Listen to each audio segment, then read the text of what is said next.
Aloha! Thank you for joining me. To celebrate the release of my new time travel trilogy, I am presenting this lecture on writing and creativity. I hope you enjoy it. The 3 new books that are out now on Amazon, there's a link in the description, are See You at Lister Hall Tomorrow, Yesterday We Met at Strathcona Park, My Brother Has Brain Parasites, and now so do you. Please check them out. I would appreciate your support, and let's get on to the lecture. The Underview, a lecture on fractal storytelling by Garrett Ford. The key points explored in this lecture are the triptych Rashomon, climaxes are boring, tropes as tools, fan friction, fashion is the best clock, and ritual sacrifice. A triptych Rashomon, while sounding pretentious, I promise will make sense by the end of this slide. Triptych is referring to 3 different paintings which can be viewed individually. However, they're meant to be taken as one, and the gestalt of all 3 is greater than the individual parts. The Rashomon, of course, is referring to the Akira Kurosawa film, where you have multiple perspective characters viewing the same events and all remembering it a different way, or at least telling it a different way. And that's a very fun part of the Rashomon part of my storytelling. So you have these 3 main perspective characters. Each of them are looking at the same apple. Each of them are also seeing each other at a different point. And by looking at the apple, this one, they see the apple and it's just perfect. It's the best apple ever. This one, maybe they look at the apple and it's got a worm. This one looks at the apple and they see the bruise or the bite out of it. Who knows? Only they know, because that's the side that they're looking at. And it's fun to do it this way, because then you actually have what's called extra literary characters brought in. And I'll go into that in a little bit. But back to, you have 3 perspective characters that are inside your painting. Each of them has their own quirks, virtues, and vices, and those are all very important. And later on, when we do the fan friction slide, we'll explore why you need to have quirks and vices, especially because if you have somebody who's overly virtuous and overpowered, your audience quickly gets annoyed. But I digress. You have your 3 perspective characters, which make up your 3 main plots, your 3 main storylines, so to speak. And I like to think of them as lines that run through. You have events that are happening. It's not about having, this very complicated plot web. What you're doing is you're having these 3 characters intersect at different points, and by meeting each other at those different points, it helps make the world seem even bigger. And that's part of this fractal storytelling. Now, these 3 plots, by intersecting at different points, so for instance, in the time travel trilogy that I just released, there is a janitor that you see for a single line of in the end chapter of one of the characters' books. That's the main character of the entire book, that is See You at Lister Hall Tomorrow. And another character is a super soldier who appears in one scene in See You at Lister Hall Tomorrow, is the main character of My Brother Has Brain Parasites, and now so do you. And so by kind of exploring all these kind of plot points and what have you, it gives you this it makes it the audience will get the illusion that they could zoom in infinitely, and that there's just more and more detail, in that stream of consciousness kind of flowing vibe. Now, what's interesting is I think it's important when you're doing it that not all the characters have the same information. And so that's why you want to have things that are known unknowns, like things that characters know they don't know, things that characters know that don't know that they know. They have some insight, some fact about themselves that it's right in front of them the whole time, staring at them through the trees. What is it? Who knows? And then you have your known knowns, the things that the character knows that they know, and then the unknown unknowns. Those are those black swan events that can make a story very have a twist, so to speak. Ooh, how twisted, right? And the difference mostly with there's foreshadowing for this guy. You know, it casts a long shadow. With this one, it's just out of nowhere. It's like that black swan. Caw-caw. It's flying in. Your known unknowns, of course, is just, you know, what that character knows. And then your known unknowns is they know they don't know it, but, you know, they're maybe, they can come to knowledge about it eventually. Now, these three plots, I'll go into climaxes on the climaxes are boring slide, which is next, and why these are just straight lines. That are kind of just intersecting rather than the classic rising action and denouement and climax. But anyways, I digress. Where are we? Here we are. So that's perspective characters and the Rashomon. So everybody's viewing the same events. And so that's where you can have some real fun, is with the extra literary characters, which I like to think about when I'm writing my books. So you have your narrator, who is a character in the story because they're telling you what happens between the lines in terms of being almost like the stage directions. But you can have a flavor to them because it's not just a script that they're reading. And most scripts, the narrator, I don't know if I would consider the narrator of a script or the stage directions of a script a narrator, since they're typically quite dry and they will only maybe include very unless I guess you're maybe Beckett or something, bare bones descriptions of things that are non-judgmental. Whereas a narrator can, in a work of like literature, like a novel, like one of my stories, has a bit of a character to them. There's things that they like, they don't like, and sometimes your narrator will be kind of tied to almost the personality of the character. I've had the narrator actually be an antagonist that gets punched out in my book Grassfinch. One of the characters actually punches the narrator and chastises the narrator for describing them a certain way, and it's quite fun because they're having this interaction.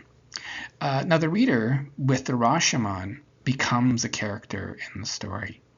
And that's because you are not saying any of this stuff that happens, any of the stuff in the plot lines is good or bad, because each of the characters is telling it in their own way and viewing it their own way, and the narrator is helping them do that. And so the reader goes from a passive person rowing their boat gently down the stream to suddenly they have to paddle and decide, like, is this character a liar? You know, is this character telling the truth? You know, what is this character up to? And of course, you know, reader engagement is fun and important because you don't want to just maybe give everything to the reader. You know, you don't want to have it read like a textbook. And of course, the extra literary character of the author, you know, and so the author will, of course, myself in my books comes through in certain ways. And now this is something that I do that I have a lot of fun with, is whether you have it or not, you can include it as a bit of fun, or if it's legitimate, then you include it. But I'll have, let's say, a certain line, a character will say, oh, and they included a string of insults that our translator refused to translate, or, you know, at this point the character broke into song. However, the intellectual rights had not passed into public domain, so our lawyers insisted that it is not included here. And so those are they're very descriptive, you know, things that leave a lot to the imagination, which invokes the whole I don't know if it's the spaghetti incident, where you don't actually, whatever the audience thinks of is much, much funnier than what you're going to include.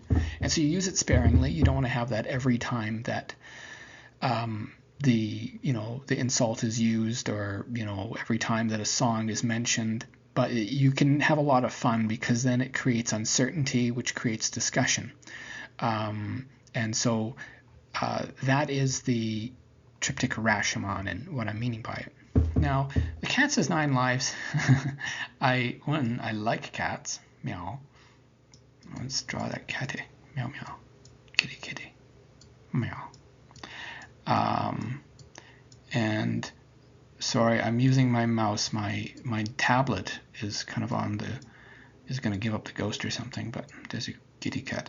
So what this is referring to is the side characters.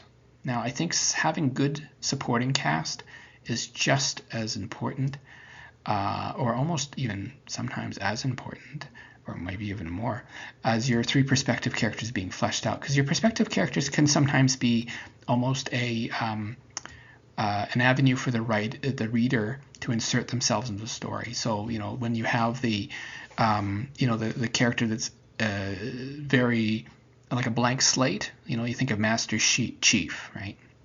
You think of Bella Swan. These characters are very much blank slates, and you can insert yourself into them because they have a lot of shared common traits that the person will go, oh yeah, that's just like me, and so with the reader being kind of inserting themselves through their perspective, you can actually have a lot almost you're almost shackled to make sure that the perspective characters are going to have some of that relatability to them. Now, you can have characters that are very unrelatable, of course, for your perspective characters, and I've had characters that are, terrible people for perspective characters, and of course the audience can be sometimes alienated by it if you don't do it well. So you think of the judge in Blood Meridian, or you think of like my one character, Witch Hunter Kaya, who's goes around torturing people and hunting witches for her whole book, and quite a nasty, unredeemable character, but has some parts that lets characters connect to her in some ways, but it's a push and pull. Now your side characters, the Cat's 9 Lives is referring to the Dungeons and Dragons 9 alignment axes piece, and so if you're familiar with it, this makes this easier. But what you look at is you're going to have 9 different characters that are opposed to each other, that are surrounding the perspective characters. So let's say you have one of your perspective characters is up here. Those are eyeballs, by the way. Another perspective character is over here. And another perspective character is going to be here, right? So let's say you're going to do a police drama, and you got Murgatroyd, who is, he's a good cop. He's lawful good. He does things by the book, and he tries to do the good thing each time, even if it's hard. And he's got a partner on the same force that, or not a partner, another cop on the same force, and he is lawful evil. So you have these different axes. So you have law and chaos, and then you also have so there's law is going down there. You have chaos is going down here, and then you have harmony. Oh no, harmony is over. Harmony is here. Yeah. And so you have your lawful good person here, and that's one of your perspective characters. And then you have, let's say he has a partner who's kind of quite, he's about cooperation, about living in harmony. So your lawful harmonic character is his partner. Like if you saw Kim in a Disco Elysium, he would be kind of a lawful harmonious character. He looks to cooperate with you, even if you're not super a good cop. Even if you were maybe on the opposite side, maybe if you're a bad cop, he still cooperates with you to a degree. And so then you have your lawful evil character. Maybe this is a cop. He's a bad cop. He takes bribes. He's bad. He's maybe involved with the mob. Who knows? So, but by having all these side characters, it really fleshes out so that each character has people beside them that are supporting them and opposing them. So now over here, let's say you have a criminal. You've got the meat safe murderer, and he's, maybe he'd be down here if he's a perspective character, because that's evil. So evil's down here. And there's no perspective character there. Pay no attention to the man behind the curtain.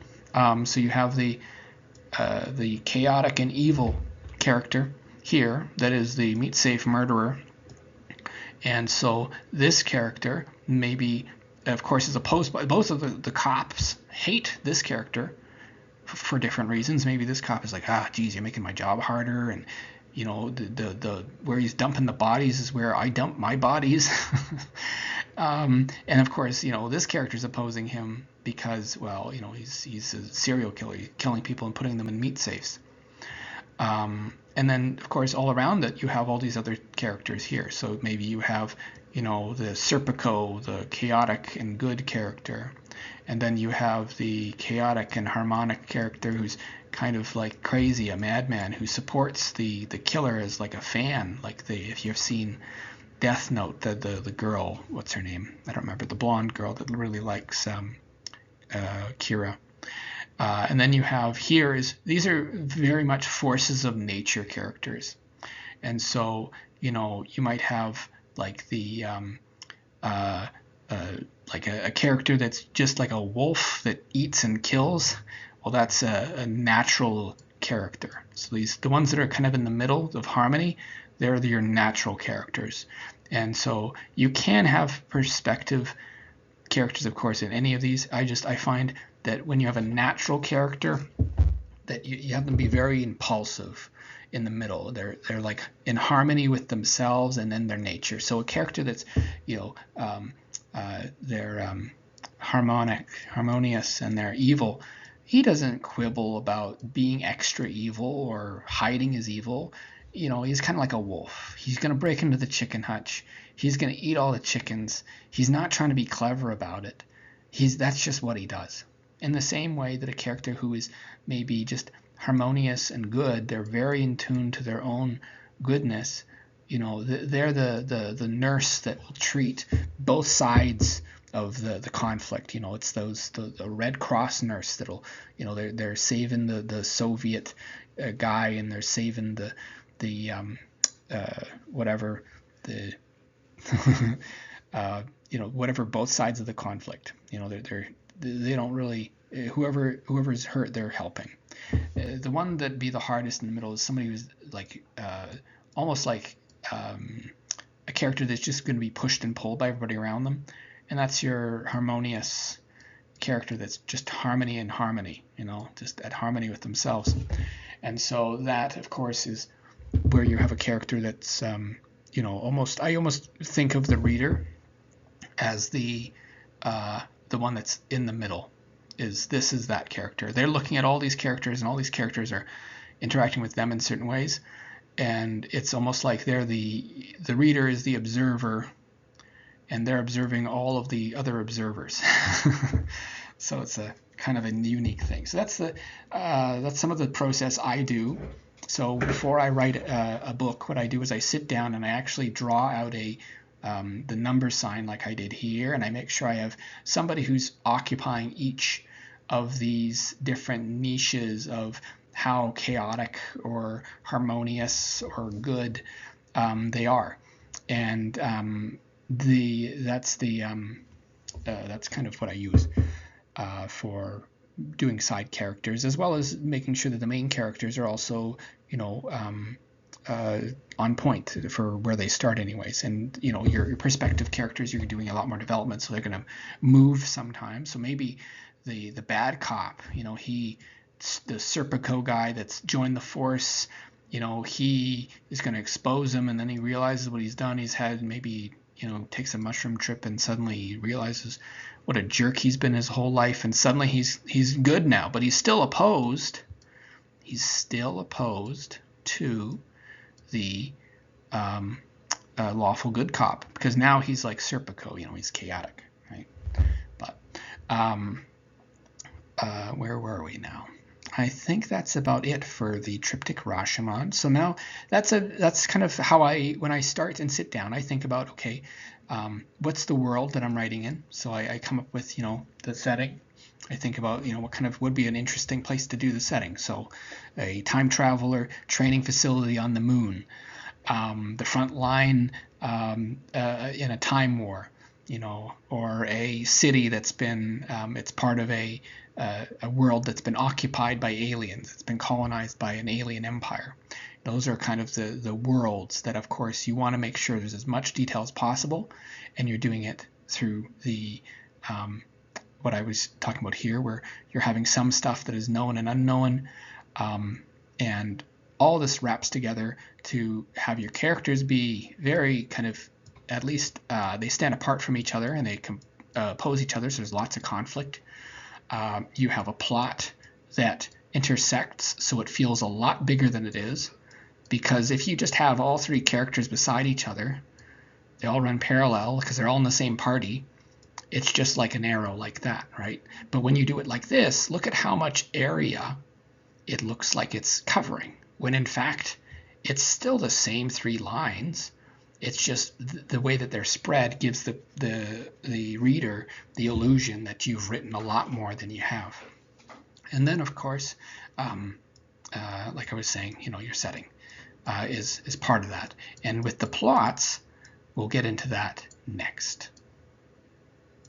Climaxes are boring. There, I said it. They are. They're formulaic. People, I mean, it's one of the first things they teach you in writing school is, I took theater writing. So, of course, it's all about the climax and writing in a certain way. And for the first, I think, 3 years of my theater degree, it was just, okay, you have your inciting incident, the introduction, the rising action, and then there's catastrophes, and then it's getting to the climax, and then boom, and then denouement, and then we cut and end. So that is the way that most stories have been told for the longest time. Now, I had a really good professor, Ron Chambers, when I was at the University of Lethbridge, when I got into, I think it was my fourth year, and he had a very good seminar course with me and one other person. We sat around and we basically got to learn playwriting. And so what he talked about was a coital rhythm for your storytelling. And coital, of course, is meaning sex. That's right. So make sure that you cover your ears if you're easily offended for this part. So the coital rhythm. So your phallic plot and climax is this, and that's been done to death. Everybody knows you build up, and boom. And yeah, it's very interesting, but it's also been done to death. And what I like to say is that it's not sex that sells anymore; it's novelty, and that people want new, interesting stories, new, different characters. We have seen the same, like you think of a Superman story, right? Okay, so Superman, new villain shows up. The villain has some strange thing that Superman needs to overcome, and then he overcomes it after the climax happens, and it seems like all is lost because, Doomsday has green kryptonite in him, but yellow kryptonite brings him back, or whatever it is. I don't know. I haven't read Superman outside from, studying the storytelling of it. And so the Superman kind of piece is that it's been done so much that audiences expect the climaxes now, and that's why a lot of people just lean on twists. And something that I do in my storytelling is instead I do yonic, of course. And so what this is instead of the coital rhythm of the phallus, you're using the yoni. And so instead of just going up like that, you go do-do-do, do-do-do-do, do-do-do, do-do-do, do-do-do, do-do-do. So you have multiple interesting climaxes throughout the plot of the story. And Ron Chambers had taught me about this, and he talked about that, if you want to write stuff that's kind of old hat, yeah, stick with this, like audience expect it, audiences like it. I mean, that's why those stories still sell. But if you want to get kind of interesting, and I use this, and if you read any of my works, you'll see this in my work, that you have multiple exciting spots, and you don't reach maybe the same explosive climactic battle in when I tell it like that, but you're entertained and you're having a new experience throughout. And so that's why I say climaxes are boring, because what you're doing with this style, the fractal storytelling, is you're having it so that it's the reader never is sure when there's going to be a new exciting thing that's about to happen, and so that's a piece of that. Another thing that I like to do, and this is to make things interesting, is, there's architects and gardeners, right? So architects are those who plot the story very meticulously, like an Excel sheet, and they write it like that, and everything's very planned out. And then you have your gardeners. They like plant the flower and it blooms, and they don't know what it's going to be. If it's going to be it's going to be a rose or a violet, or maybe it's a tree. But they're planting stuff, and it grows, and that's where it goes. And then what I do, I roll dice because I like gambling. And so that's the gambler's style. And so what I do a lot of the time, like I do, like in the previous slide, I'll do up the 9 characters that are going to appear in the story. I figure out where it's going to be. I have my setting, and then I kind of figure out some really good scenes, some interesting, fun scenes that'll kind of really flesh it out. That'll be fun, and those are just kind of scene ideas. So like one of the ones I've used a few times now is there's somebody breaking in, and the person in the house calls the police, and the police, of course, is privatized, and well, I'm sorry, you're a silver member. We can't send somebody until tomorrow. And it's a very fun scene to write, because all the characters each character has a different outcome of how they're going to deal with this experience. And so having some fun scenes is kind of, I figure out some fun scenes that I want to write. And so that's my fun mask. Or sometimes scary mask. I guess, I don't think that would be fun if that happened to anybody, to me in real life, certainly, but it's a fun scene to write anyways. But you get the idea. Funny or tragic. There's the sad, tragic side. Anyways, so what I do is I roll dice to decide what's going to happen. So when I have the characters all written up, I roll dice between 1 and 10. And early on, I just, if they had anything but a 10, they died. So that's where, it was like, that's why my early books were just slaughterhouses. And I'd roll to decide if they succeeded on their goal too. So like if, so-and-so wants to crack the case, then I roll a dice and I decide. And a part of this is, a lot of it comes from my background in being a game master, dungeon master in tabletop games, because, we would tell stories for months at a time. And we let dice decide, does your great hero use their Vorpal sword to slay the Jabberwock, or do they get gobbled up and the sword gets spat out and the next hero comes and picks it up and takes their chance? And so that's the gambler's style. And so that's the chaos of my writing style. And so Eris, of course, is my beloved goddess of disorder and discord. And the emblem of my Vox Auteur, the anti-logo, because I change the logo I use for each month. But that's that piece, because she's the goddess of change. And so that's the gambler's style, is you're using uncertainty to make plots that nobody can guess, because you don't even know what's going to happen. And that's, I think, one of the best, some of the best praise I get is from people saying, I have no idea what's going to happen when I'm going to read one of your books. Anybody can die at any time, and there's no death flags. Like, it's not like, oh, so and so said, if we make it home, when we make it home, I'm going to marry my fiance, and then surprise, surprise, one scene later they're dead. It's very much, it's all random. And the thing is, you do the randomness at the start when you're doing this planning, and you follow it to the end. And that's how it works. And that's why my stories, even though it's randomly rolled on dice, because that character, they were ordained to die, even though I know they're really a great cop, they're a good cop, and everybody likes them, and they're very, affable. But I'm sorry, you rolled a 2, you're dead in the second act, or whatever it is. So that's kind of part of the gambler style. Now,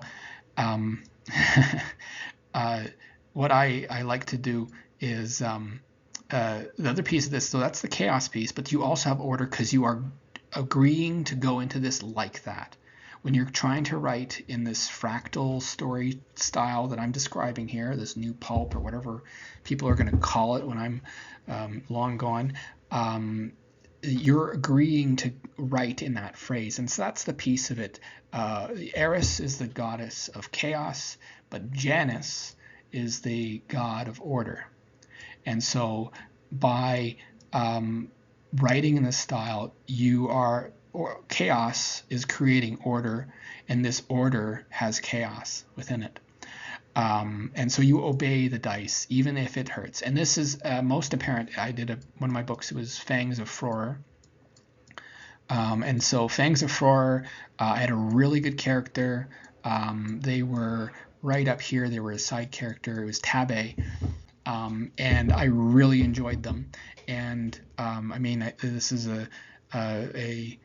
well, I guess you'll see. It's in my early work, so you can guess. Like, I mean, unless they got a 10, they died. So there's only 9 characters. So some books, not a lot of people are left standing, and it was gut wrenching. And I actually I had started to write the book as if they lived, and books just didn't work. And I kind of reached this wall, and I realized it was because I was not following the heart of the dice. I wasn't obeying the dice.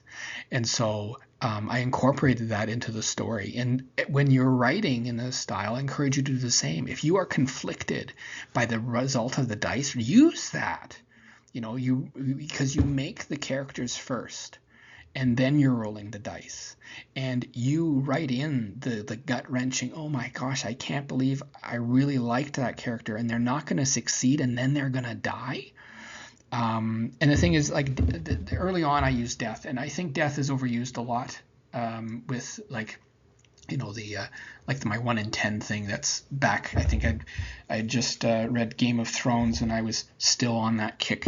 But now I've realized there's so many things worse than death. So, like, I do things like I'll turn a character to a chair, or trap them in a time loop, or have them, live in some government village where, they don't get to see their family, and they're very lonely, and nobody ever gets to know the truth of their story. And it's like there's things way worse than death, and so I try to incorporate those things in my storytelling now, instead of just doing, oh, that character dies. Because I was realizing, some of my friends who are reading my books, and like just everybody just dies. It's hard to get attached to anybody. And I was like, yeah, that makes sense. And the other piece was, then it's predictable too. If it's only 1 in 10 lives, then somebody walking in, okay, there's kind of 9 core characters that are making up the cast. Well, I mean, it's just kind of like walking into a slaughterhouse. All the cows are going to be hamburger by the time that you leave. And so I realized, since that was predictable, I needed to not just kill characters off. And so that's where using Fate's Worse Than Death is really good, because it makes you have to get creative, and you have to really look at, what would the character hate more than dying. So, like, let's say if it's the cop, his thing would be, maybe he would hate to be corrupted and become like, the nasty cop down here, right? So that's a piece of the what I've found for making you not being predictable, and not being predictably unpredictable either. So truly embodying chaos in all the ways that you can. And so that's some things to think about with how climaxes are boring. Another thing that can make things more interesting is making sure that your characters lie. And this is coming from years of working in psychoanalysis, is that people lie all the time, even about stupid stuff. And for myself, I know I can't catch everybody in their lie, and I don't care to either. I kind of do the Columbo technique. I don't ever call people out, really. I just occasionally I'll throw in contradictor. I'll be like, oh, but didn't you say this? And so make sure your characters lie too, because people lie a lot. Probably more than you think. And sometimes it's not even about good reasons. Like, it's like, oh, you're not lying to save your marriage because whatever is happening. It's something like, they're lying about being good at Path of Exile too, when nobody cares if they're good at it or not.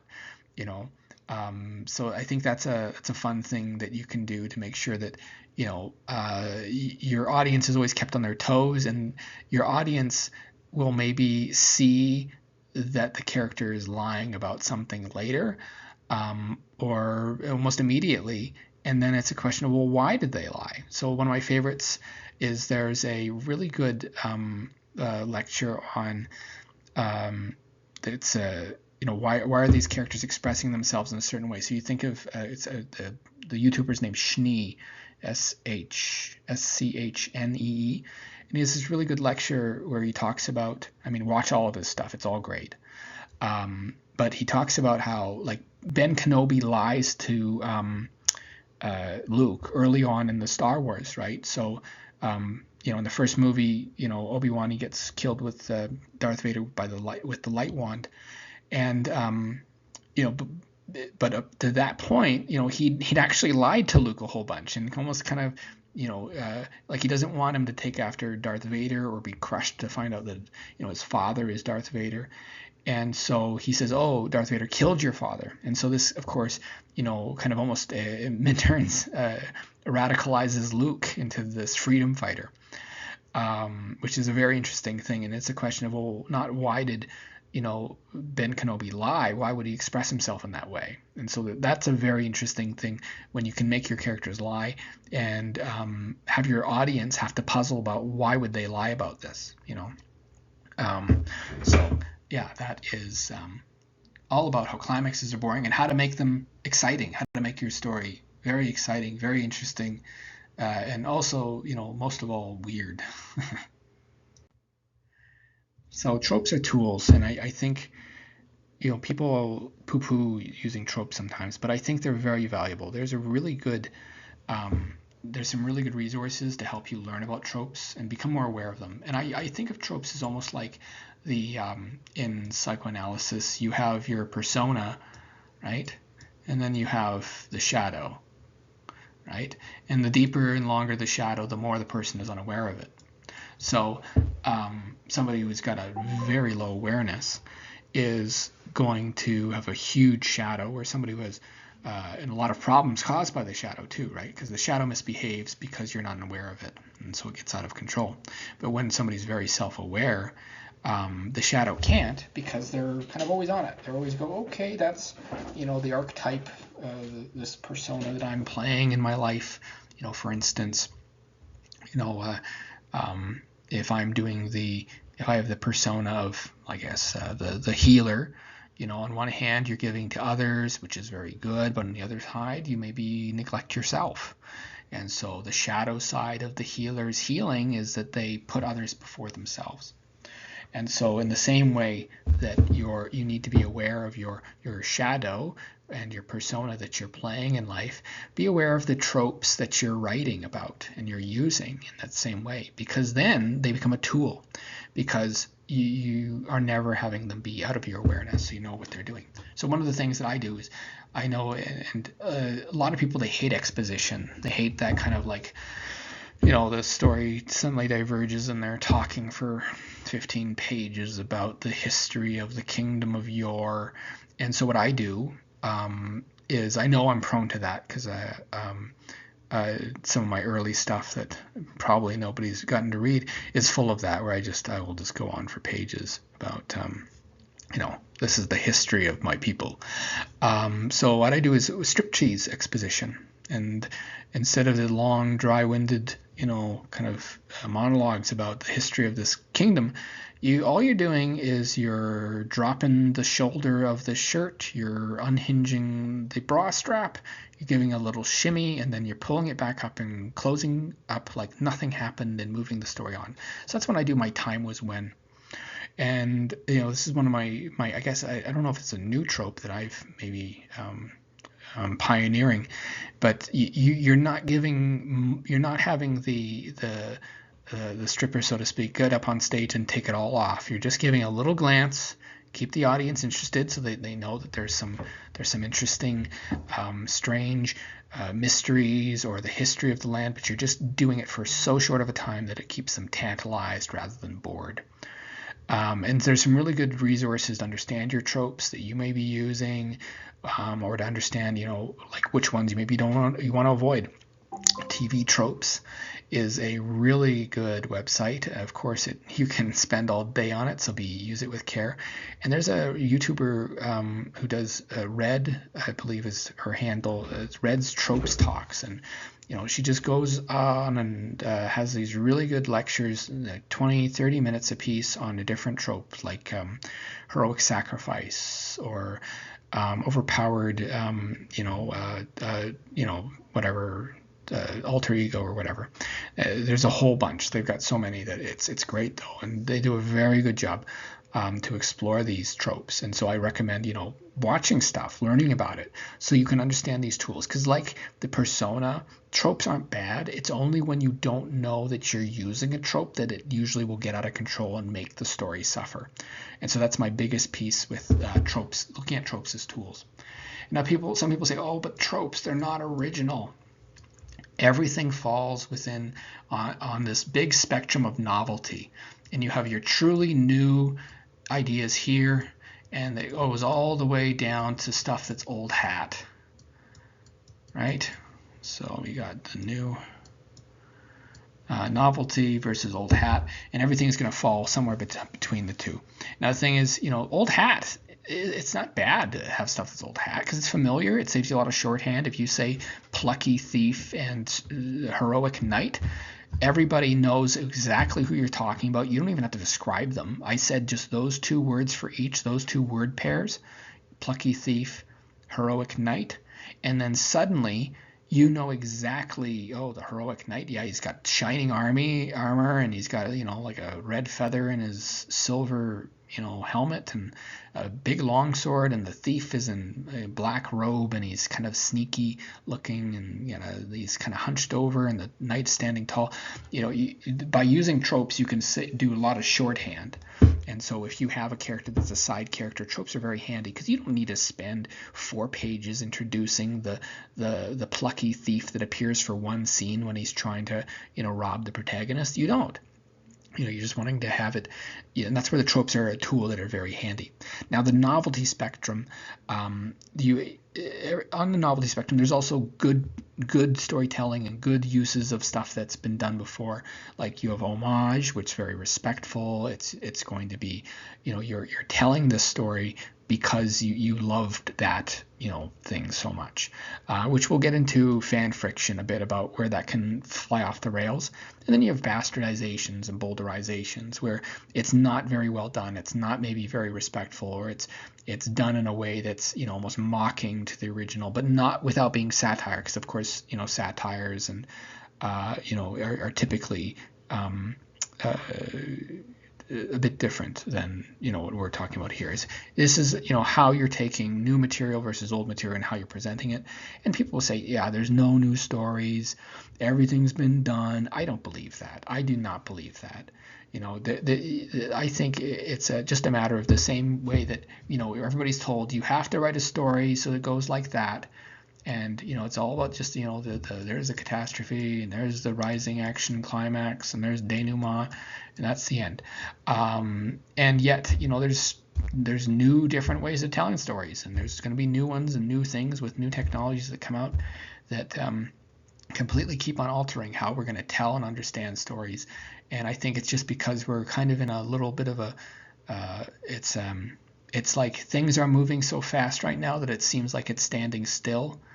But very quickly, I think we're going to realize how much stories are going to be changing soon. But anywho, enough of my future digression. But yeah, everything's on a novelty spectrum from new to completely old hat, and to understand that that's not necessarily a bad thing. And if you really want to mine new territory, be prepared for blowback. Waiting for Godot, one of my favorite plays, is it was panned universally when it came out. Basically, everybody hated it, and then it became one of the most important plays of its era. And with my trilogy that I did, a lot of the characters, it's about time loops, of course, and time travel, and how time, any kind of time manipulation can completely, break apart human relationships or make them even stronger than ever. and it kind of explores that. And with Godot, it's like nothing is happening, quote unquote, like they stay in the same, scene, and there's not much going on in those scenes, but it's again like if you're going to do new ideas, you have to be prepared that some people are going to, there's going to be blowback, and some new ideas suck too.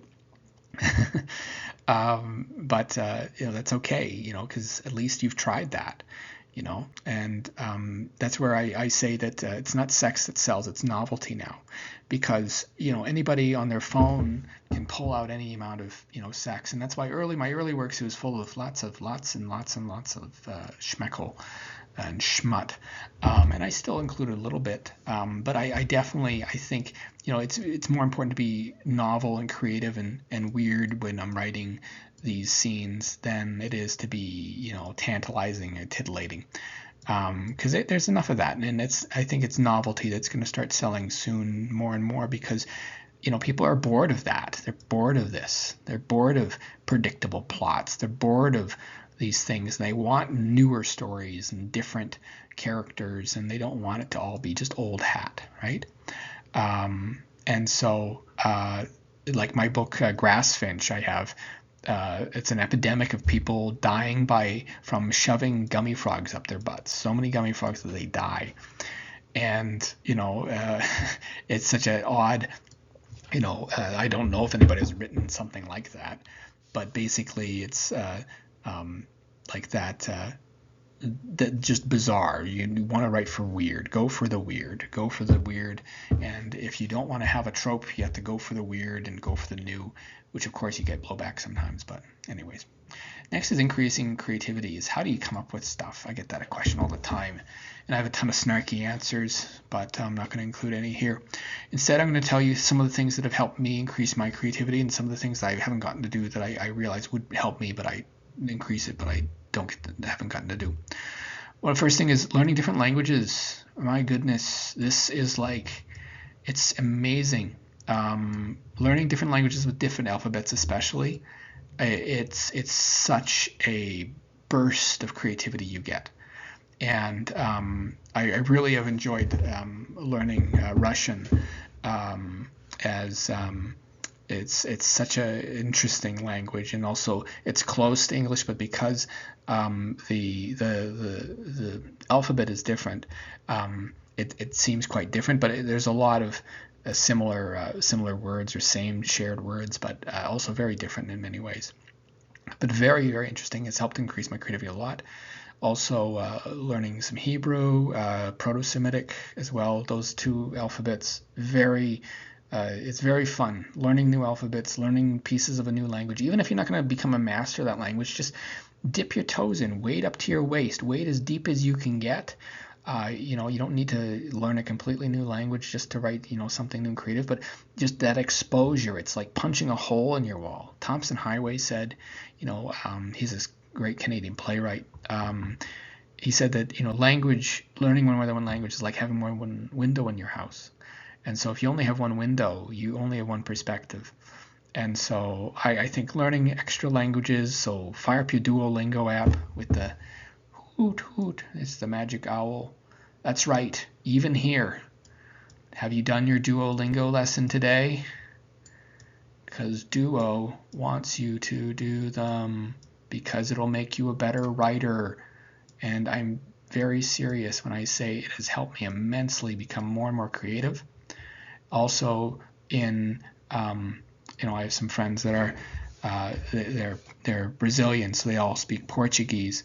And so being able to be exposed to that, different cultures. So language and culture, it's one and the same to me almost. That kind of exposure will increase your creativity. And next, another thing is experiences. I've had tons of weird experiences. I've worked in all kinds of weird jobs. I've been a baggage handler, a pizza delivery. I work as a psychoanalyst. And for me, it's so interesting is I've had all these weird jobs, and here I am writing these weird stories, and that's kind of a big piece of my own thing, is my experiences, because it's what you experience. Only you are going to follow the axial of observation that you are following. Only you are going to get to have that experience. And so by following your experiences, writing about the things you know, and learning things you don't, by reading, we'll get to that in a bit, but learning new things that you don't, that's a great surest way to increase your creativity and get yourself some new interesting plots. And yeah, people are like, yeah, there's only 7 stories, but again, maybe you'll have the 8th. Who knows? Next is travel. I haven't gotten to travel. I've never been off the continent. I get to live by reading books. So if you're fortunate enough to have the wealth or gotten to go during the right time when you could still travel, I know right now traveling is so hard between the plague and the war. I don't know if I'll get to travel. I kind of missed the boat. I was always working, always broke, and now, I have a bit of money, but it's certainly not enough to go and, travel to Bahamas or anything. Enough to keep the fridge half full and the lights on with the inflation the way it is. But anywho, I digress. Anyways, if you're fortunate enough to be able to travel, I'm told that is very enriching. I don't know because I've never done it. But if you can, apparently it really inspires people. And then finally, reading broadly. Like like when I was earlier, I was reading just kind of more fantasy, science fiction stuff that I'd read anyways. And of course, I mostly read like I was reading like books, like paper books, but then I got into Audible, and that's really helped me. So now I'm a voracious Audible fan. There's a really good book on writing on it called Building Great Sentences, Exploring the Writer's Craft by Brooks Landon. And that was incredibly helpful for me to learn to be more creative with not just the plot, because a lot of this stuff, this is, plot and what you're doing, but this is just even the act of writing becomes more creative by doing some of that. So I'm kind of grateful I finally got to take a writing course. And the Building Great Sentences was just great. And also reading broadly, I read romance sometimes with Audible. I also read lots of reference books. I find reference books, I can read those cover to cover, but it's always hard for me to read fiction. I'd rather hear a story be told to me. That's why I like being a psychoanalyst. I can just listen to people's stories and help them write a new story for themselves and have a better life from it. So, and that's part of the when you're looking at these tropes as tools, is understand that there's things you can do. It's not you're just either creative or you're not. I compare how creative I was before I started taking other courses in languages and studying all these different alphabets, or before I'd worked on the front line during the pandemic and ended up spending 9 months alone in a room with just a plant for company during the lockdown. Those kind of experiences change you, and you can write about them for good or ill. And then hopefully you put those bad experiences to work, and maybe that you can get them to pay your rent. Fan friction. Now this one is where I kind of go over the things that, I know people, if I didn't bring them up, maybe people would be like, what do you think about that or this? Now, first is, with fan friction, can I still play in Grandpa Tolkien's backyard? And that's one of the things I've kind of strived to do. Like early in my fantasy, it was very much in Grandpa Tolkien's backyard, which is fine. He has a great backyard. It's very beautiful. The elves and orcs and hobbits of his world. I mean, they completely inspired Dungeons and Dragons and Final Fantasy and Final Fantasy was inspired by Dungeons and Dragons, but you get the point. Like it kind of almost made this genre of high fantastic fiction that was so different. Now I just gotta be honest, I actually haven't read Lord of the Rings. I've seen the movies, and the Lord of the Rings is good. I always skip over the Gollum parts because they're so bad CGI wise. It just it's atrocious to watch. But like the Hobbit is just a fun romp. Like it's like, do you want to have fun? Okay, here's Kate Blanchett, blasting orc zombies, and we're gonna have a 7-way fight between orcs and elves and dwarves and a bear man and the Hobbit, and like it's wild. It's so fun.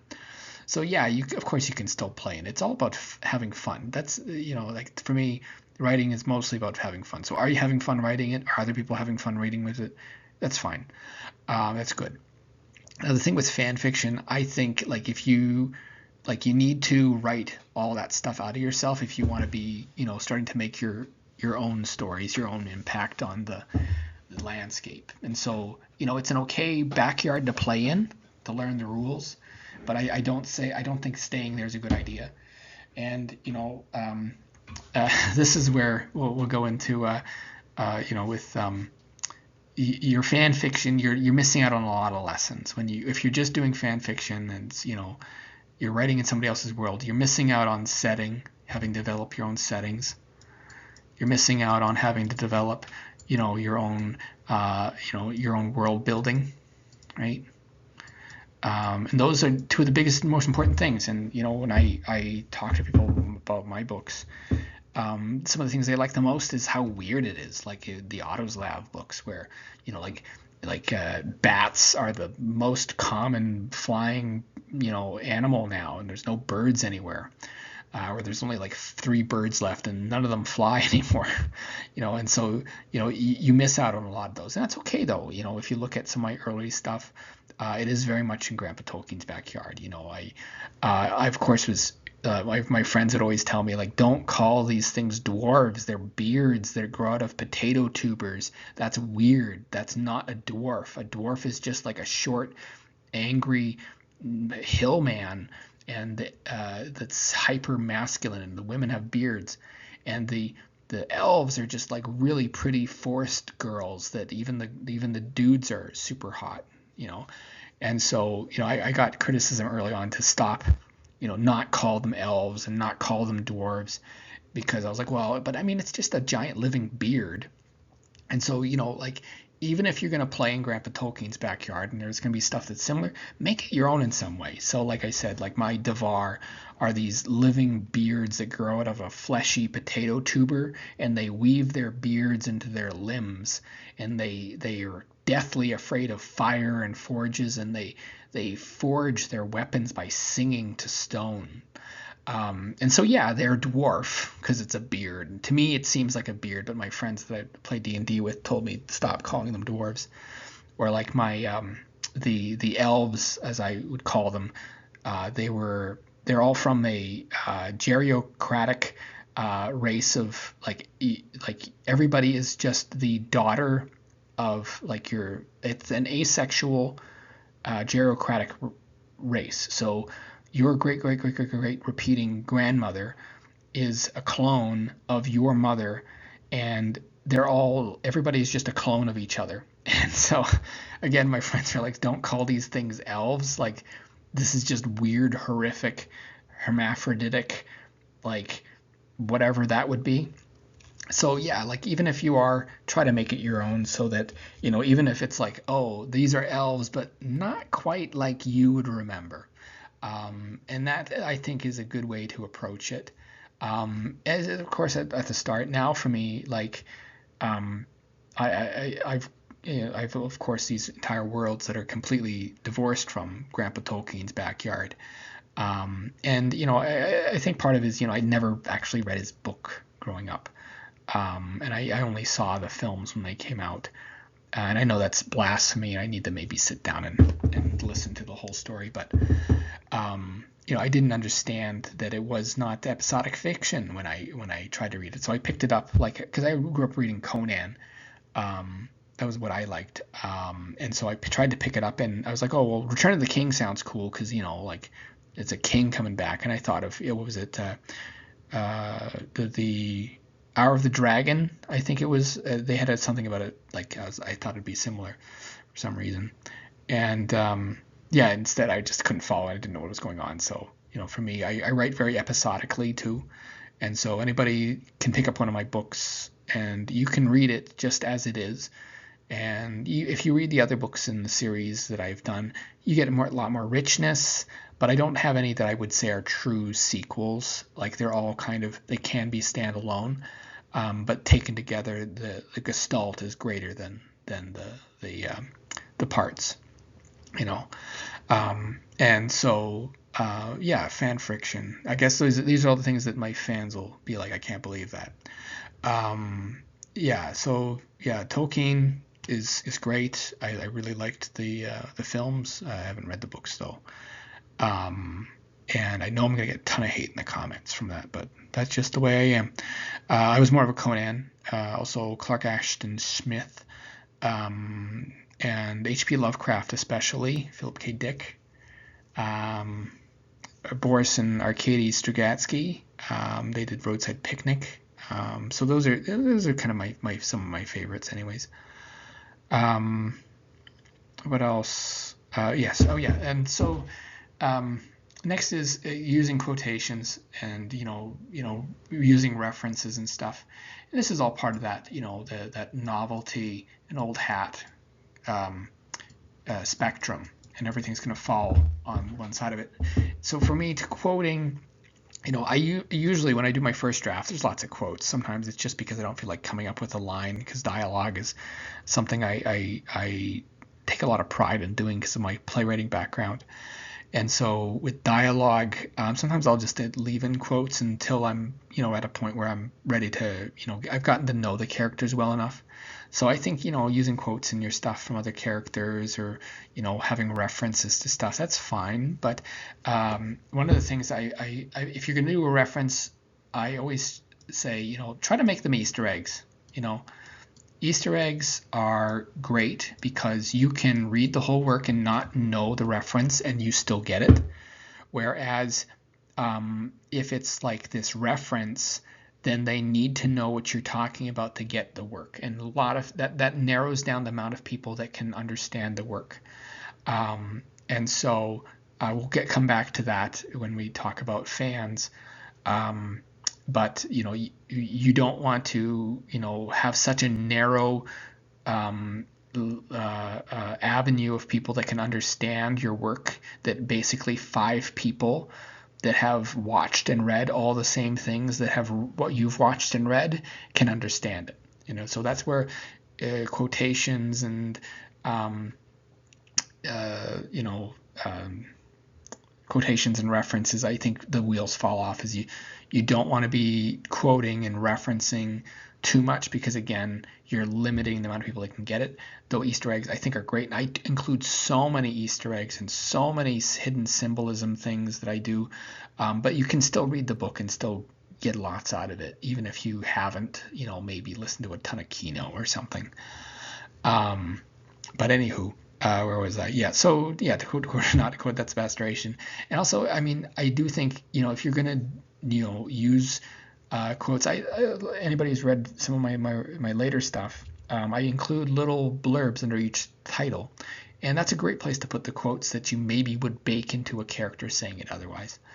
And then it's also properly attributed, and people can figure out who it's by, like my previous slide with the don't build a house by farting out nails. Know when to use a hammer and when to use your head. And so yeah, that's that piece. So another thing is, you have to write a lot before you start getting good. I think it was maybe my 4th novel before I started to realize maybe I knew I was figuring out what I was doing. Like my first 3 were just stinkers. That was Flammarion Syncope and Harkin the Hellhound, Witch Killer, Kaya, and Greymalkin.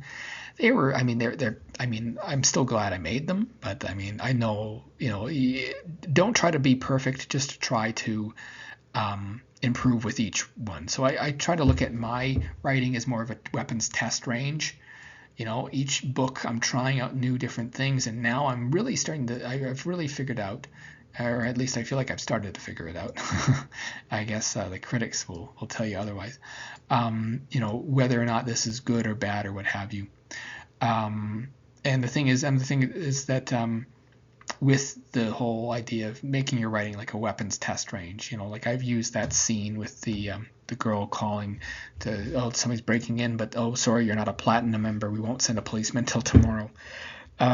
These are all things that can you test them in different ways and figure out what works, what doesn't work, and have fun while you're at it too. Like that's the biggest thing. But you do have to write out a lot of the stuff that you're trying to emulate. And so early on, if you read any of my stuff, it's like, okay, this is me doing H.P. Lovecraft. Okay, this is me doing Conan.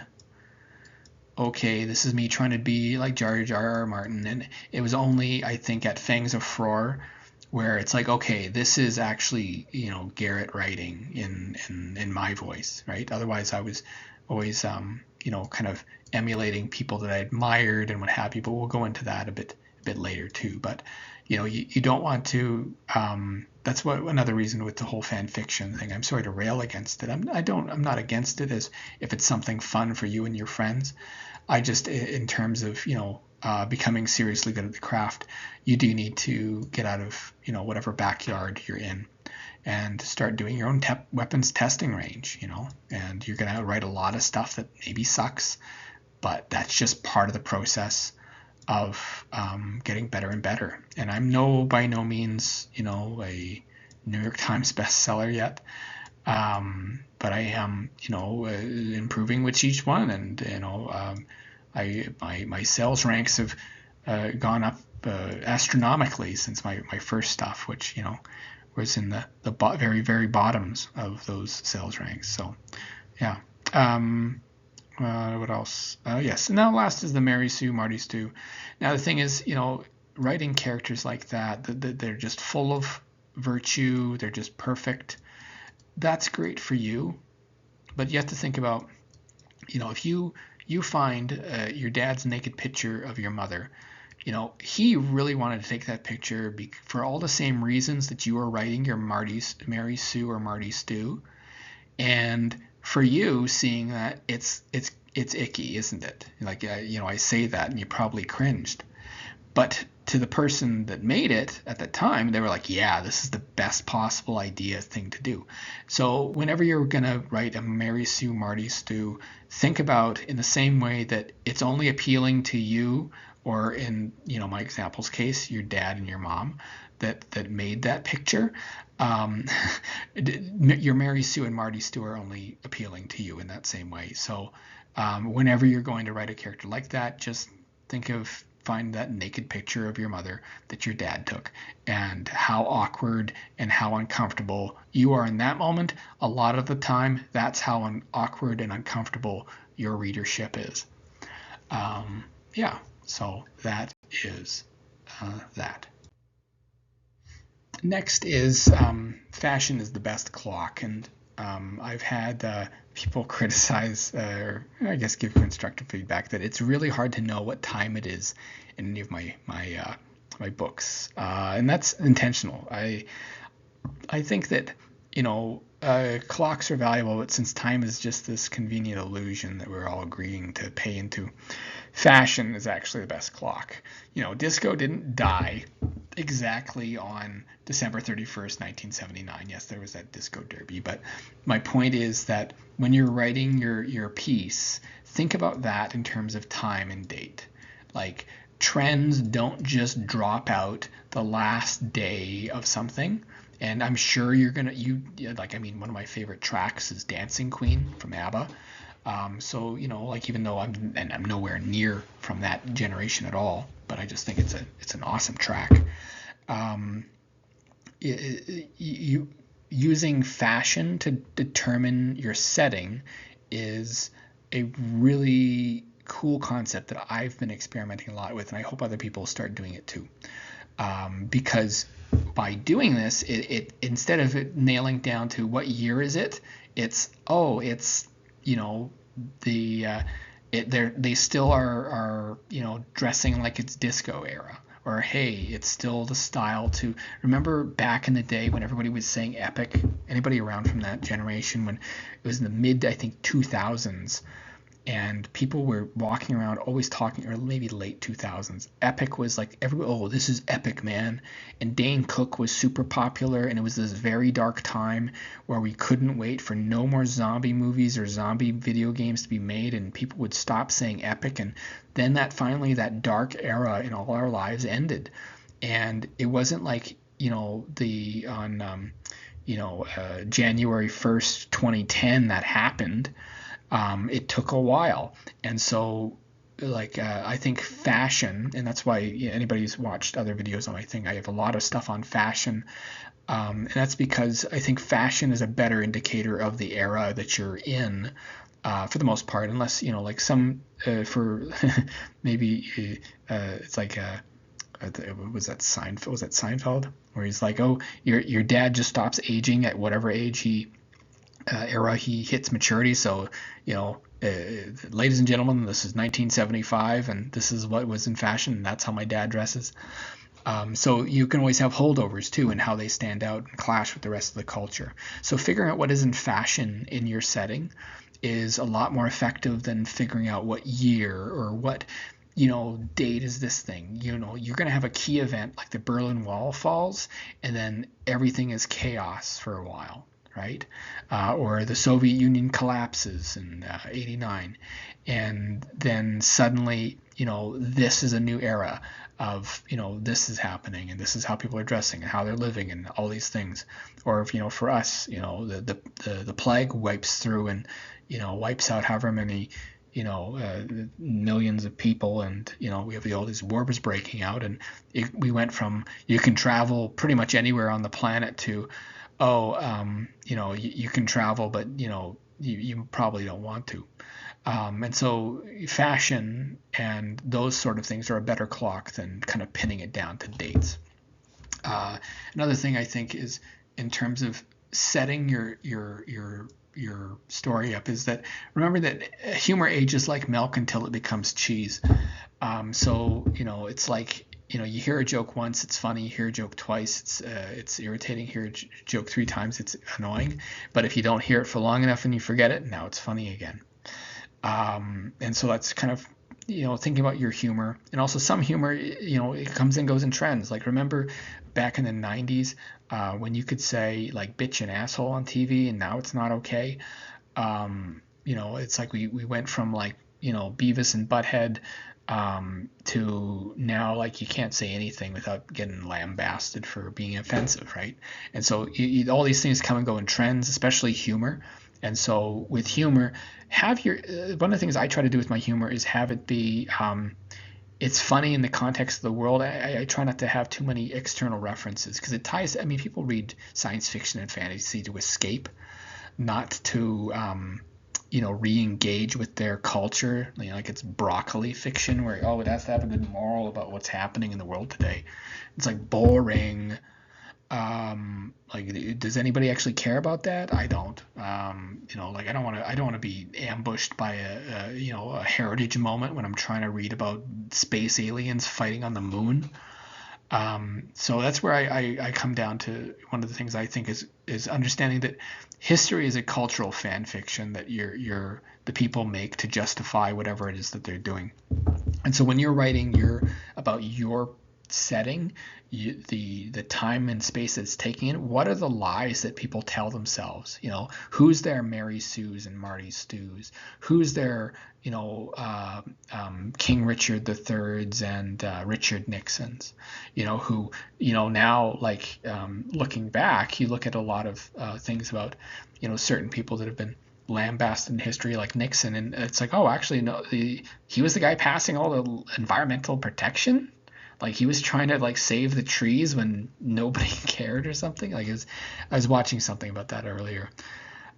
So understanding that your own history is also a cultural fan fiction that everybody's telling each other, and everybody's deciding who their heroes and villains are, because that's easier. When things are black and white, it's easy to understand. But when things are nuanced, then people can get lost in the weeds. And then, of course, maybe they join the wrong side and they fight for the wrong side, and then that's bad. And we need to make sure that those things don't happen, because blah, blah, blah. So anyways, fashion is the best clock. So you want to use things that are Can also, having it be a period piece, certain things only make sense in that space. So that's where this is. Hang up the phone, I need the internet. If you're from that generation, you know exactly what it means. Same with, it only works on channel 3, or right now it's, swipe right. 20 years ago, swipe right, what would that even mean? Like what? Like is this like a Warcraft thing where it's the bear druid form where you swipe? If the swipe to the right doesn't make sense. But you can have stuff like that really can tell somebody more about when it and where it's taking place than putting in a time and a date. And so anybody who's read my stuff, it's like, when is it? Well, it's probably somewhere in the future, or maybe in the past if you're reading this in the future.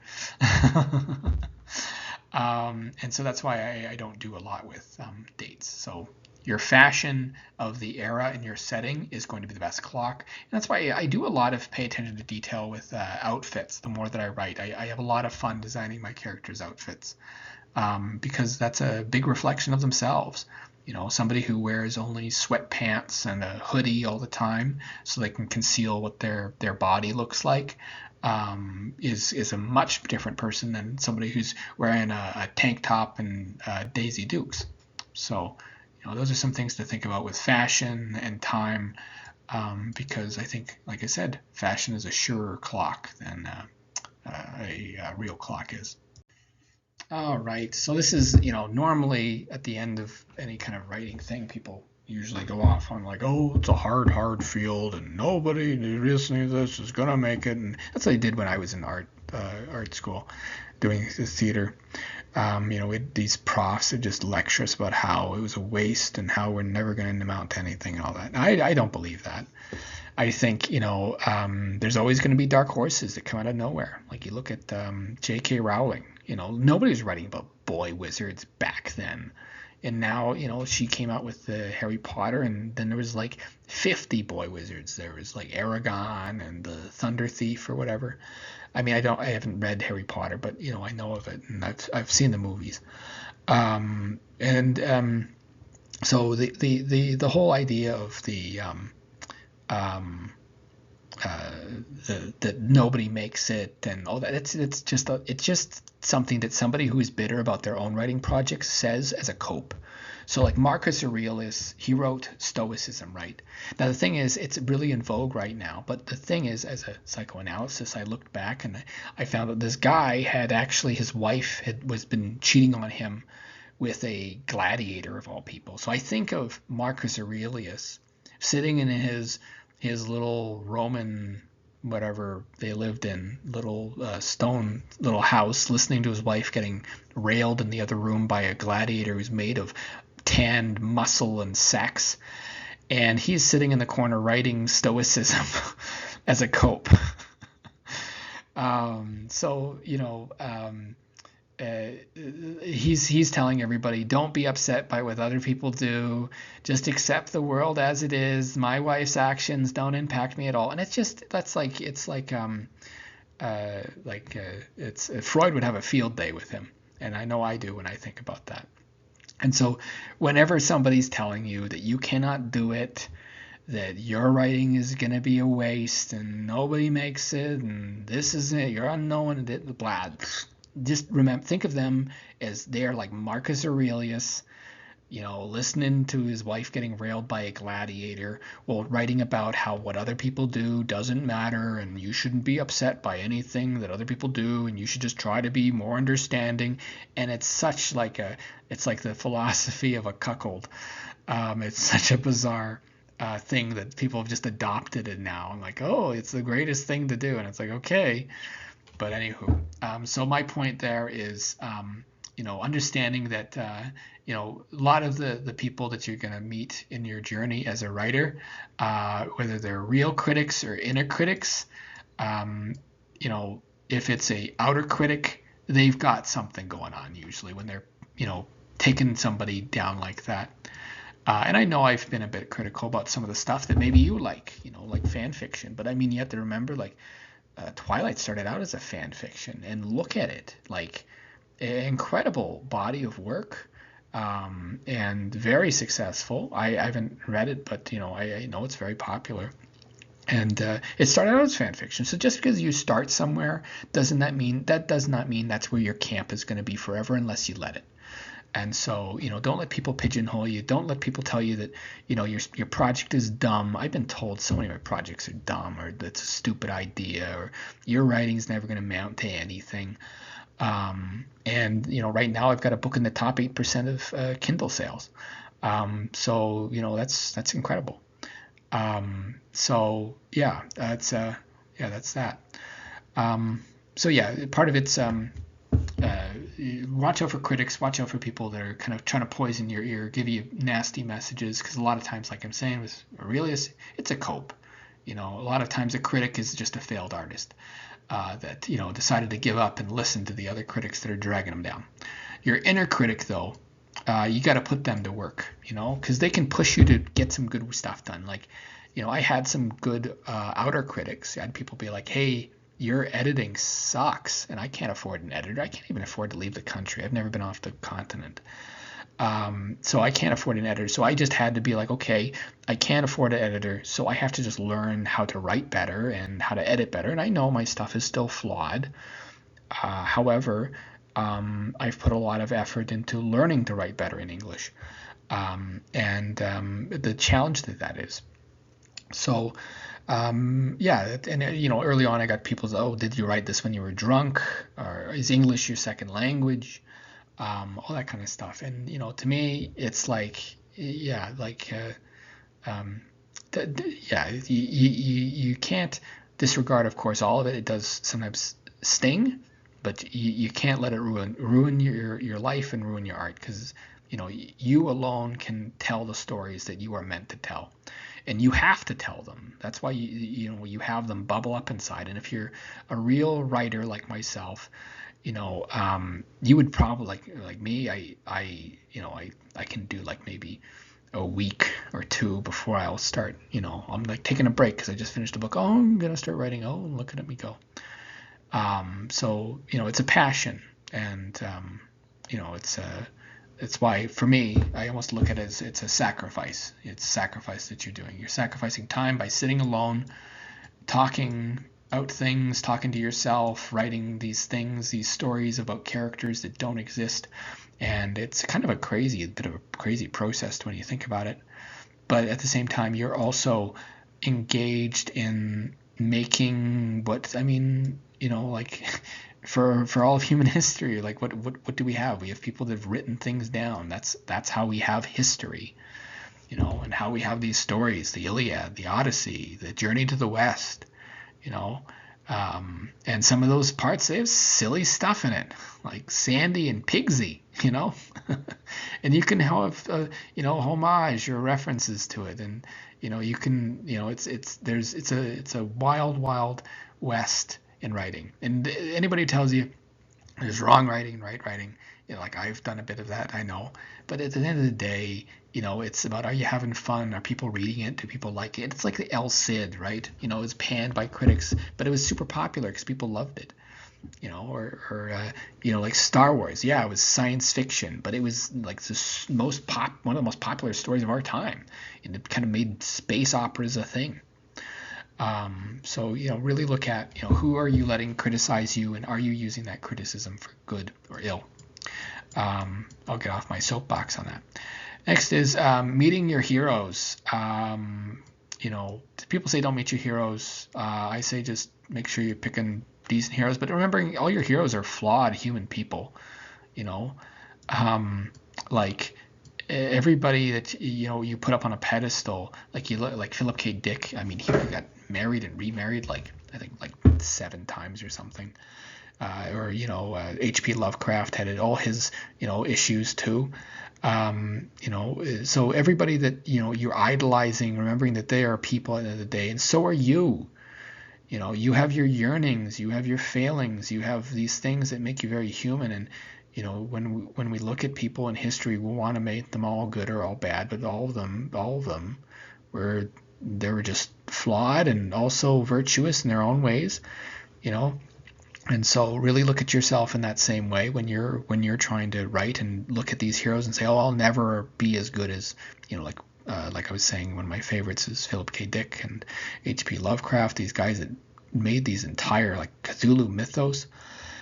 And I have to remember that, they were struggling in ways that I didn't understand. Like imagine, living back then in the early 1900s in the shadow of World War II and Great Depression.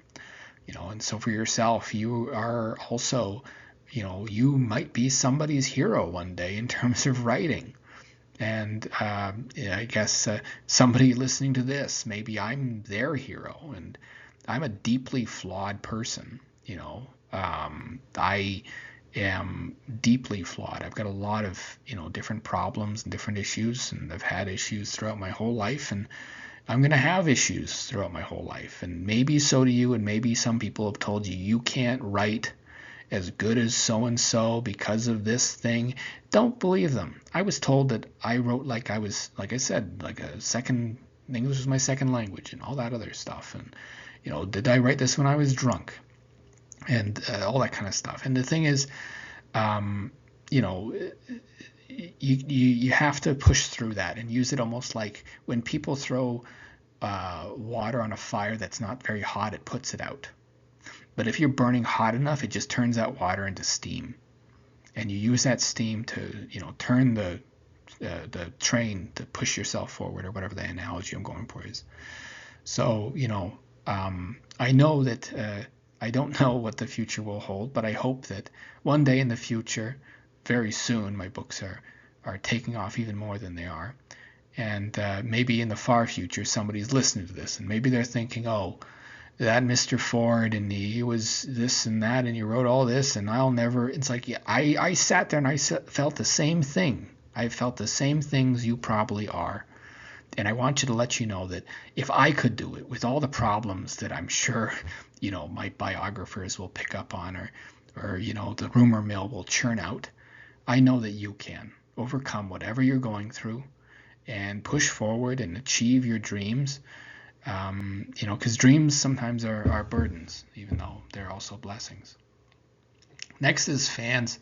I've been very fortunate. I've gotten to finally get a fan. I had fan mail for the first time about 2 years ago, and it was the coolest thing. So they say never meet your heroes, but never meet your fans. I don't know about that. I think it's kind of cool. I think one of the things to understand is that you understand 100% of your work, and anybody who's reading it will probably only understand 50%. And being okay with that, being okay with, nobody's going to understand your work as deeply as you do. And there's some really funny sketches I've seen of, like never meet your fans, or fan meetings gone wrong. But fortunately, the fan that I got to meet was a total stranger, and it was really cool to get a fan letter for the first time. So I hope that any other aspiring writers have that experience too. Where was I? Yes. Next is embracing the cactus. And part of this is, I would just talk about, I'm a very deeply flawed person. I've got lots of different weird problems. But at the end of the day, you have to embrace your cactus, and that's going to give your writing the most blood and life. Before, my early stuff I was always writing very safe, and as I wrote more and more later, I began to just embrace that cactus. That, yeah, you know what? I've worked as an air traffic controller, and yeah, I don't make as much money as any of my friends I went to school with, and I'm kind of, for a long time, I was kind of considered the loser of our friend group. Everybody that I went to school with, they all, got really good jobs and have houses and, those self-driving cars and stuff. And, I'm just driving an old Volkswagen. And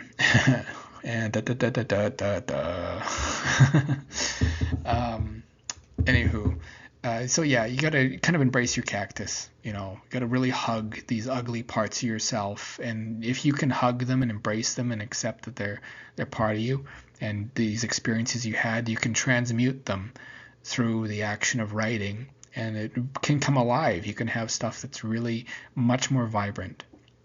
And so it's a term from theater, embracing the cactus. where you have to really hug and love that ugliest part of yourself. And it's hard, especially like for me, I look like an extra from a Tony Soprano, or not from Tony Soprano, from The Sopranos.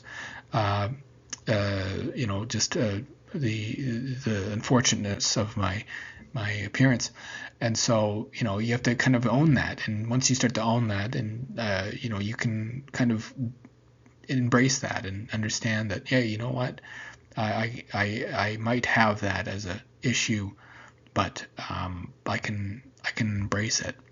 So embrace your cactus. You maybe have some ugly parts of yourself that you push away, and you tell yourself, yeah, that's really ugly, and I can't show that to anything or anyone. But you know what, with writing, you can hug it and embrace it and know that it's part of yourself, and then you can write about it, and it really enlivens your writing. And I think if we look at the act of that self-acceptance, it's one of the things that's helped me really. Like I said, I was writing very safe at the start. Like, I didn't really include like, oh, these elves. Like, I kind of hint at it, that the elves that I was calling elves, and my friends said, don't call them anything else but elves. So I would call them FN or Ifen, or the sirens or whatever. And it's like, I didn't want to be too weird. I wanted to make sure that, I didn't want to write something that would make people, be put off. And then eventually I was like, no, I'm going to embrace this cactus. I write weird stuff. And that's kind of what I do. And if you don't want to read weird, then P.G. Wodehouse is out there for you, and lots of other people that write indifferently. But I'm going to write weird. And so if you're listening to this, and my 15-minute rant, or it's going to maybe go on to 30, hopefully you can embrace that too.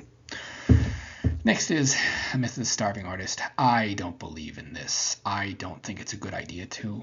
Mostly because I've had to live it, and it sucks. And it wasn't. I didn't actually, I think, mature as an artist till I had my basic needs taken care of. I got a career, thankfully, in a field that, allows me to, work.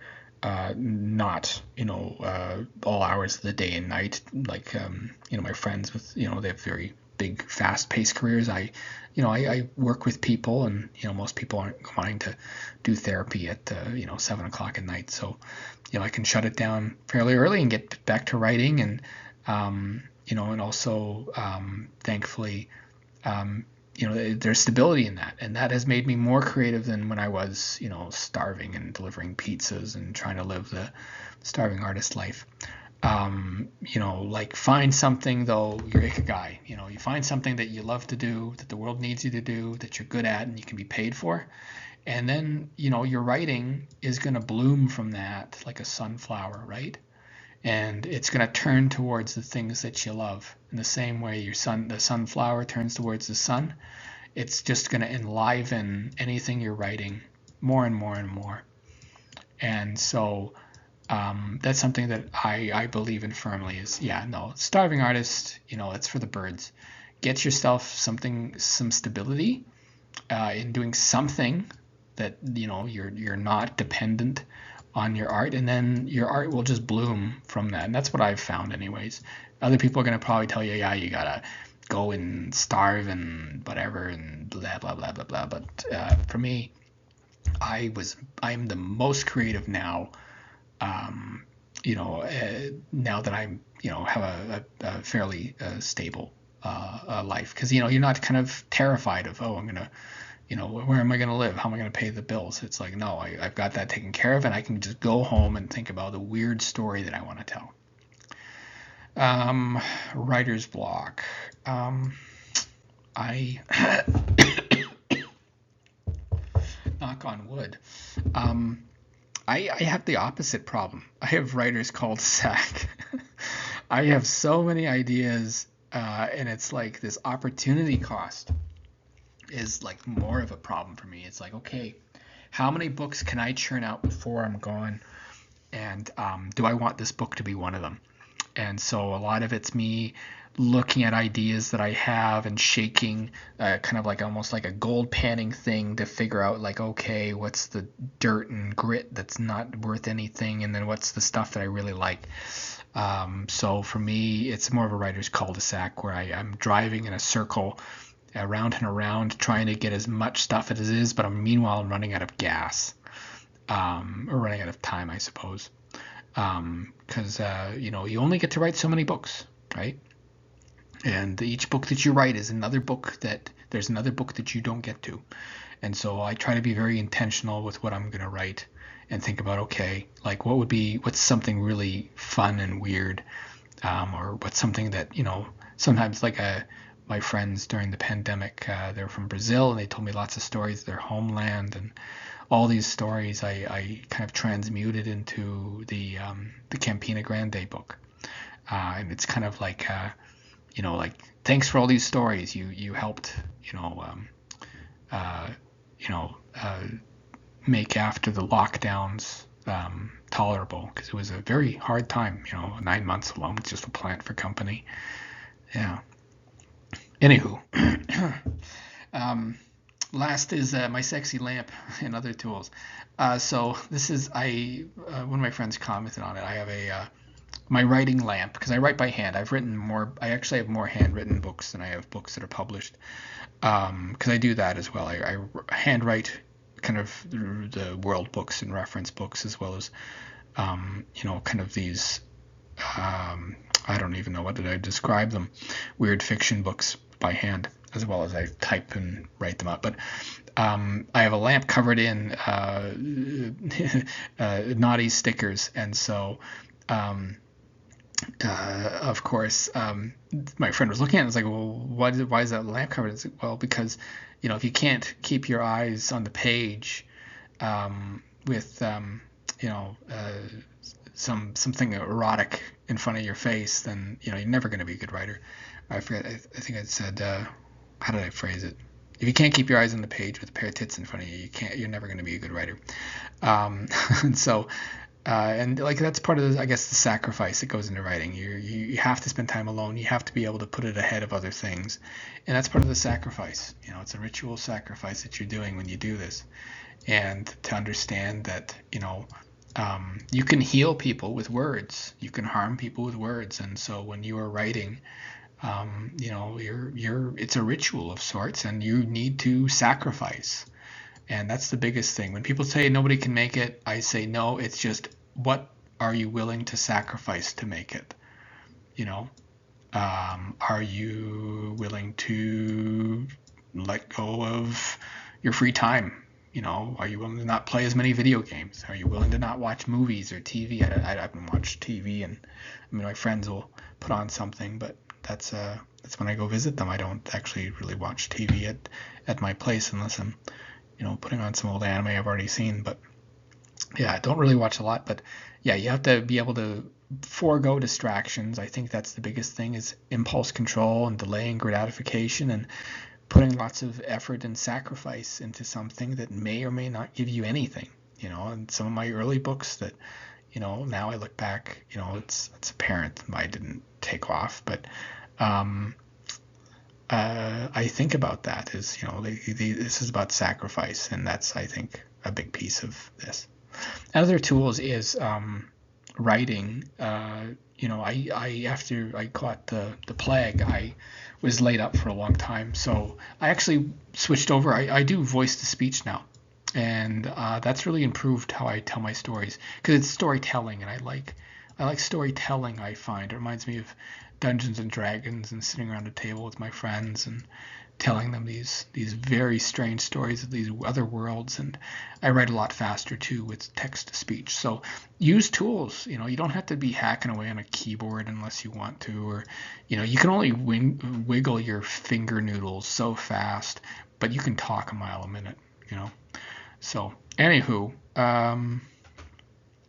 where am I? I guess so. In conclusion.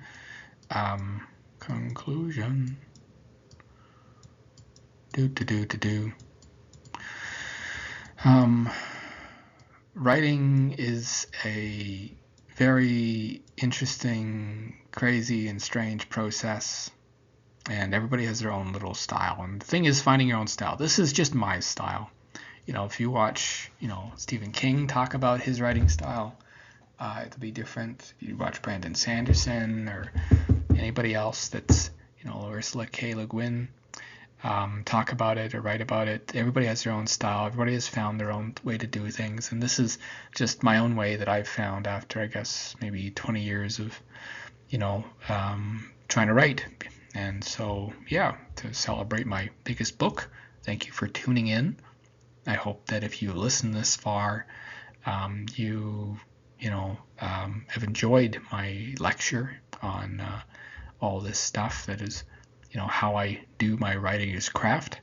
And I've said this all, shared this all because, I remember one of my friends told me, oh, like you gotta hide how you do everything. You don't want to, it's a secret sauce. And it's like, I would love it if more people, would take some of these tools and write weird, unique stuff and have lots of success. I think that would be, that would be wonderful. So I hope whoever you are listening to this, if you're an aspiring writer, take what you can, leave the rest behind.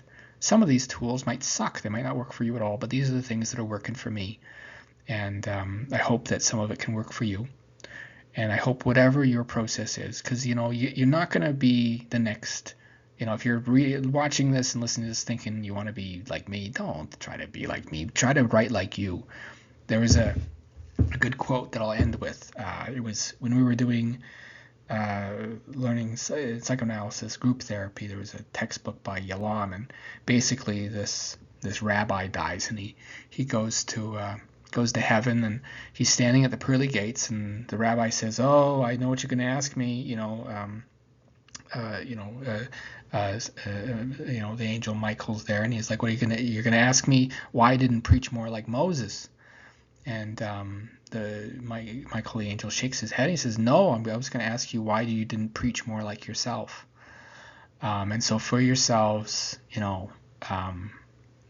there's no rules. These are just ideas, and I hope that you can find a pathway to write unique, strange stuff that, if that's your kick, the world has never seen.